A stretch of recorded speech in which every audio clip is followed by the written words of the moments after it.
নমস্কার, দেখছেন talk to Bangla. আমি অভিষেক রয়েছে আপনাদের সাথে। এই মুহূর্তে যে খবর নিয়ে প্রস্তুত হয়েছে, কপিল সিব্বল বড় সড়ো একটা প্রেস কনফারেন্স করেছেন এবং প্রেস কনফারেন্স করেছেন পশ্চিমবঙ্গের ভোট নিয়ে। আপনারা জানেন আজ প্রথম দফার ভোট পশ্চিমবঙ্গে এবং 29 তারিখ দ্বিতীয় দফার ভোট। কিন্তু প্রথম দফার ভোটের আগে একাধিক অভিযোগ তিনি করেছেন ইলেকশন কমিশনের বিরুদ্ধে এবং পশ্চিমবঙ্গের সামগ্রিক ভোটকে নিয়ে কি কি বক্তব্য, কি কি অভিযোগ করেছেন কপিল সিব্বল আপনাদের সামনে পুরোটা তুলে ধরবো। তার মুখ থেকে আপনারা শুনবেন, কিন্তু অবশ্যই কিছু কিছু পয়েন্টস আপনাদের বলে দিই। কপিল সিব্বলের মূল যে বক্তব্যগুলো, মূল যে অভিযোগগুলো, তিনি সরাসরি প্রথমেই বলছেন যে ইলেকশন কমিশন এই মুহূর্তে বিজেপির হয়ে ভোট লড়াই করছে পশ্চিমবঙ্গে।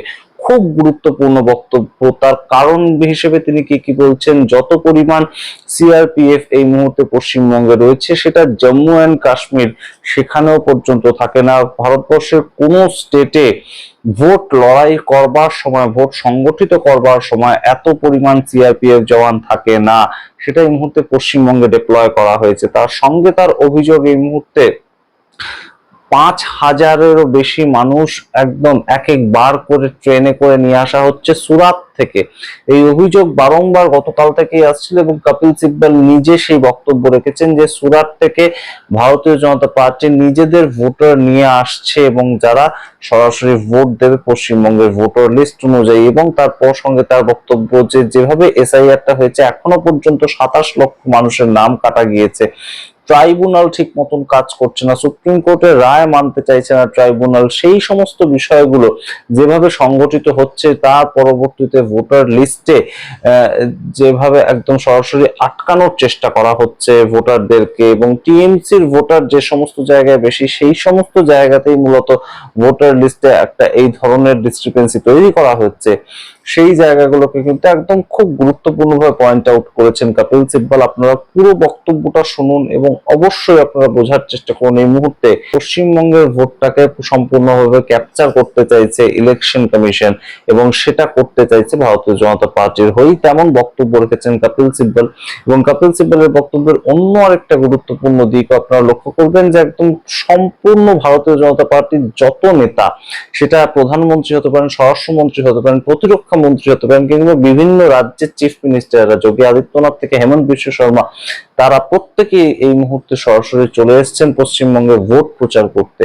এইভাবে যেখানে ভোট করা হচ্ছে সেটা একমাত্র কারণটা কি, শুধুমাত্র মমতা বন্দ্যোপাধ্যায়কে আটকানো, এবং সেই জায়গাটাই কিন্তু কোথাও গিয়ে এই মুহূর্তে অগণতান্ত্রিক। তেমন বলছেন কপিল সিব্বল। আপনারা পুরোটা শুনুন এবং আপনাদের মতামত কমেন্ট বক্সে কমেন্ট করুন। অবশ্যই টক টু বাংলা ইউটিউব চ্যানেলকে সাবস্ক্রাইব করে দিন। ধন্যবাদ। तो ऐसा लग रहा है कि भाजपा चुनाव नहीं लड़ रही, चुनाव सीईसी और सीएपीएफ लड़ रही है ममता को हराने के लिए। आपने कभी देखा किसी भी चुनाव में, हिंदुस्तान का इतिहास देख लीजिए, किसी चुनाव में ऐसा हुआ? नहीं हुआ ना।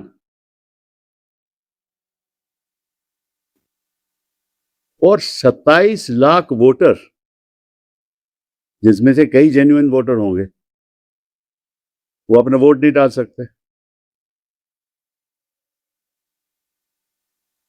और साथ साथ में जो ट्राइब्यूनल के मामले हैं, ट्राइब्यूनल काम ही नहीं कर रहे, क्योंकि ट्राइब्यूनल अंदर जाने के लिए रोक लगाई जा रही है।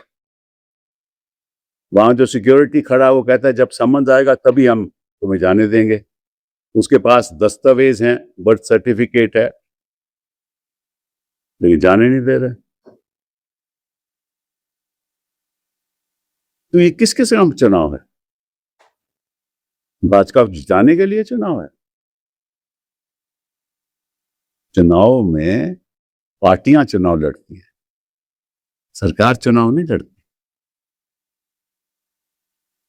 और यहां तो सरकार चुनाव लड़ रही है। अभी देखो सूरत से क्या हुआ, आपको याद होगा। मैं हरियाणा से, सोनीपत से, करनाल से लोग भेजे जा रहे थे स्पेशल ट्रेन में। मैंने उसका खुलासा भी किया आपके सामने, कोई कार्रवाई नहीं हुई। उसी तरह से गुजरात से जा रहे हैं लोग, सूरत से 5,000 लोग। वहां रेलवे स्टेशन में, जो मेरे ख्याल जिसका नाम है उधना रेलवे स्टेशन में, 23,000 लोग थे जो गुजरात से वापस उत्तर प्रदेश, बिहार और उड़ीसा जा रहे थे। वहां तो बेटन चार्ज हो गया फोर्स का, उनके लिए ट्रेनें नहीं चली, लेकिन ये स्पेशल ट्रेन 5,000 लोग की चली। और ये स्टेट मशीनरी है ना।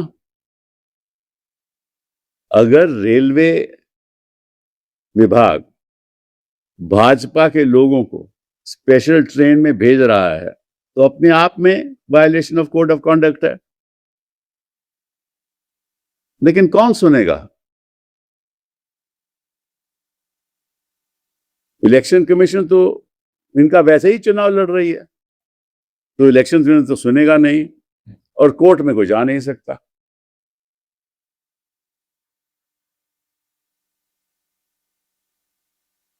It is shocking. It seems that there is an emergency that is imposed in the state of West Bengal outside the Constitution of India. In this emergency, 2,400 platoons of CAPF have been placed there. 2,400, which means 2.4 lakh people of CAPF, which means for every 100 people in West Bengal, one person of CAPF will be taking care of them. So it seems that the BJP is not fighting this election. It seems that the CAPF and the Election Commission is fighting this election. Gross abuse of state machinery. I mean, these number of CAPF people would not be there in Jammu and Kashmir. They are in West Bengal. And while violence is going on in Manipur, as you know, on that violence, the CAPF is actually, security forces have been moved to take care here about what is happening to our country. And everybody is quiet, no institution is responding. And do we expect the Chief Election Commissioner to respond? They are the ones who are fighting the election of the BJP. And look at the 5,000 people that have been sent from Surat, from Udhana police station. 23,000 people, passengers, were waiting to go to Odisha, to Uttar Pradesh, to Bihar. So these are migrant workers who go back home. And especially in the context of the shortage of gas and other things, many of them are going back home. They don't have trains. There they use batons at the police station to deal with them. And here a special train of 5,000 people, supporters of BJP, are flagged appropriately, timely manner, so that they reach. What else is it? Is misuse of the state machinery. And who do we complain to? CEC is in collaboration with them, in cahoots with them. Who do we complain to? इतने लोग तैनात जम्मू कश्मीर नहीं हुए होंगे जितने उत्तर प्रदेश में, पश्चिम बंगाल में है। मणिपुर में हादसा चल रहा है, वहां कोई इंतजाम नहीं है और भाषण यहां हो रहे हैं। और शुभेंदु अधिकारी जी कह रहे हैं कि अगर तुम इस समय ये ठीक ठाक हमारे लिए वोट नहीं करोगे तो तुम्हारा हाल वही होगा जो योगी उत्तर प्रदेश में करता है। ये उन्होंने ये बयान दिया है। वो क्या होता है? या तो बुलडोजर चलेगा, और या आपको मालूम है कुछ और होगा। उसके बारे में मैं कहना नहीं चाहता, लेकिन सभी लोगों को मालूम है। I mean, Shubhendra Adhikari is saying, vote for TMC, and if you want to make us not win this election, then what will happen to you is the way Yogi Adityanath deals with you. Deals with people in Uttar Pradesh. Either bulldozer or, you know what I mean. You all know that. And look at the bhashan. हमारा home minister कहता है, दीदी, ओ दीदी, what is this the way to conduct yourself? You're the home minister of the country. You're organizing the CAPF, you're organizing all this. the home defense minister, home minister, prime minister, everybody is there. All other ministers are there. Chief ministers are there. And the kind of भाषण they are giving is unbelievable. Home minister वहां है, प्रधानमंत्री जी वहां है, defence minister वहां है, जो chief minister है राज्यों के वो वहां है। और ऐसा मतलब लगता है कि एक मतलब कि उनको जैसा कॉर्डन ऑफ कर लिया होता है।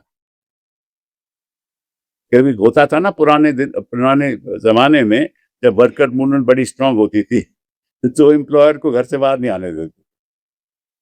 तो वही हाल है पश्चिम बंगाल में इलेक्शन का, कि इनको जिनको वोट करने वाले हैं टीएमसी, उनको घर से बाहर नहीं जाने देंगे, और जो बाहर के लोग आए हैं उनको घर से बाहर, तो घर से उसको वोट देने देंगे। What is going on? और जो लॉजिकल डिस्क्रेपेंसी की जो बात करते हैं, तो वो लॉजिकल डिस्क्रेपेंसी तो खुद सीईसी है। वो ना वो लॉजिकल है, हर चीज में, हर कदम पे उसकी डिस्क्रेपेंसी है, हर बयान में उसकी डिस्क्रेपेंसी है। मुर्शिदाबाद में वोट काट दो, मालदा के वोट काट दो, 24 परगना, नॉर्थ 24 परगना के वोट काट दो, साउथ 24 परगना के वोट काट दो, सारे टीएमसी के स्ट्रॉन्ग होल्ड वहां वोट काट दो, और 55% वोट काटो लाखों की तादाद में। मुर्शिदाबाद में तो 11 लाख वोट कटे हैं, 11 लाख। मालदा में सुना है कि 8 लाख वोट कटे हैं। किस किस्म की राजनीति चल रही है मोदी जी? और वही एक महिला आपके सामने खड़ी है, और महिलाओं के बारे में जितना आप बात करते हो, उस महिला के खिलाफ आपने ये सब कर लिया है। मतलब कि हिंदुस्तान की सारी ताकत लगा दी।